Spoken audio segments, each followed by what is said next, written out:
Hello friends, welcome to ஆதுவும் அம்மாவும் channel. நீங்கள் இன்னும் நம்ம சேனலை சப்ஸ்கிரைப் பண்ணலாம், சப்ஸ்கிரைப் பண்ணிக்கோங்க. கூட இருக்கிற பெல் பட்டனையும் அழுத்திக்கோங்க. இன்றைக்கி நம்ம சேனலில் மீன் வறுவல், நம்ம பீச்சுக்கு போகிறப்ப சுட சுட கடலோரத்தில் மீன் பொரிச்சு விற்பாங்க. அந்த மாதிரி ஒரு மீன் வறுவல் தான் நம்ம இன்றைக்கி பார்க்க போகிறோம். மசாலா கொஞ்சம் கூட உதிராமல் ரொம்பவே டேஸ்ட்டாக இருக்கும். வாங்க எப்படி பண்ணலாம் பார்க்கலாம், வீடியோக்குள்ளே போகலாம்.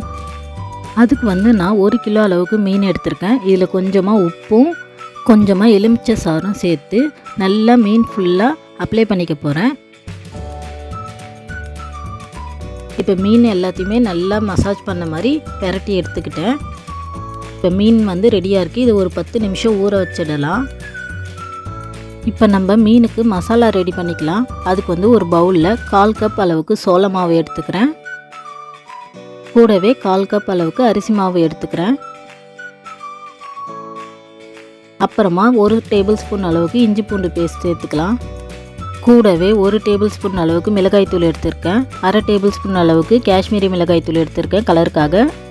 அப்புறமா 1 spoon garam masala, 1 table spoon அளவுக்கு குழம்பு மிளகாய்த்தூள் எடுத்திருக்கேன். இப்போ இது எல்லாத்தையும் நல்லா மிக்ஸ் பண்ணி விட்டுக்கலாம். அப்புறமா இதுக்கு தேவையான அளவு உப்பு சேர்க்கணும். நான் 1 ஸ்பூன் அளவுக்கு உப்பு சேர்த்துருக்கேன். ஏற்கனவே நம்ம மீனில் உப்பு சேர்த்துருக்கோம், அதனால் பார்த்துட்டு சேர்த்துக்கோங்க.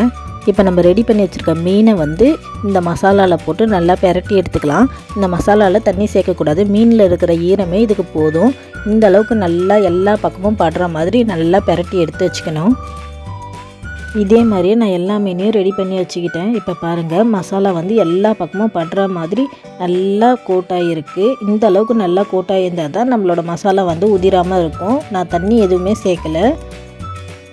இப்போ இது எல்லா மீனும் ரெடியாக இருக்குது. இதை ஒரு 30 நிமிஷம் ஊற வச்சிடலாம். அப்புறமா 30 நிமிஷத்துக்கு அப்புறமா இதை நான் எண்ணெயில் பொரிச்சு எடுக்க போகிறேன். உங்களுக்கு வேணால் நீங்கள் தவா ரோஸ்ட் மாதிரி கூட பண்ணிக்கலாம். எல்லா மீனையும் ஒன்றா சேர்த்துடாமல் கொஞ்சம் கொஞ்சமாக சேர்த்து நம்ம பொரிச்சு எடுத்துக்கலாம். இப்போ ஒரு சைடு நல்லா ரெடி ஆயிடுச்சு. இதை நம்ம திருப்பி விட்டுக்கலாம்.